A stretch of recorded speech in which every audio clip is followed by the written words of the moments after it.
Hello and welcome to Tactical Trash. Today we're talking about something kind of unfortunate. So recently you may have seen that I installed the Glock Performance Trigger on my Glock 45.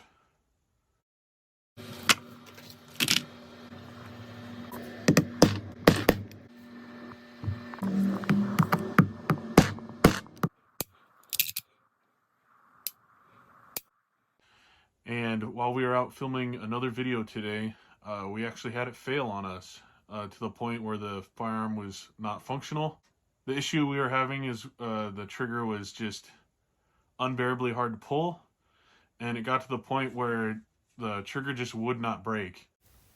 And at this point in time, we had already put 50 to 75 rounds through it with the Glock Performance Trigger installed and hadn't had any issues. Okay, I at least feel super vindicated because Tucker confirmed that something's going on. The trigger feels super sticky.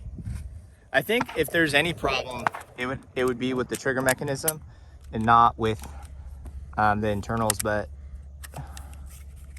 Eat your heart out, ATF director. Yeah, dude, I have no idea what happened. comment below if I should just take full 100% responsibility.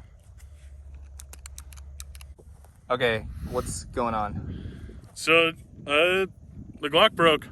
Oh my gosh. But, you know what? I don't know what it is. It could be something simple. It's worth noting that this is a Glock Performance Trigger that I just installed the other night. And the trigger will not pull. Now, this might just be my experience with it. Maybe you're like me and you would watch the review from James Reeves at TFB TV.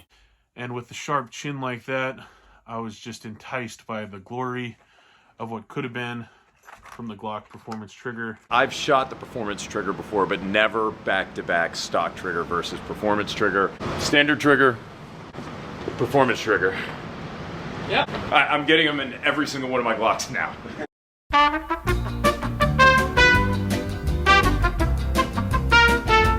And the reason why I've decided to remove this from my Glock 45 and install the stock trigger back in with the Overwatch Precision shoe is because this is a firearm that I'm going to be carrying and it needs to be reliable. And I'm not sure what the issue was. The trigger went in fine. Nothing seemed to be out of place. It bench tested just fine. We'd rack the slide, the trigger reset, everything seemed to be working fine. And it wasn't even 75 rounds, 50 rounds out on the range before the trigger failed and it just would not work.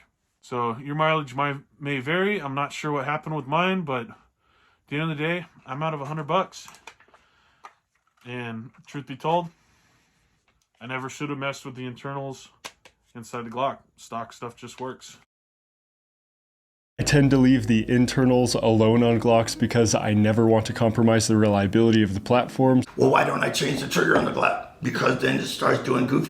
Like, remember we had the 5-pound trigger, we had the New York trigger, we had all that show going on. Okay, so like I've had a guy in Texas literally that shot a gun. We shot it on the first day. It was 2 rounds stovepipe, 2 rounds this, 2 rounds that. I go and look at it. It's got an extended this, extended mag release, and longer barrels fluted. And I go, by any chance, do you have the original parts? He goes, yes. We put the original parts back in the gun. It ran for 4 days solid and shot 2,000 rounds without a hiccup. But that's my experience with the Glock Performance Trigger. I'm kind of upset.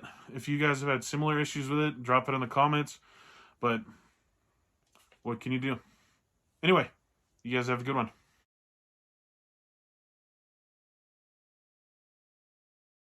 You're looking great. Is the chin? How's the chin? Oh, sharp.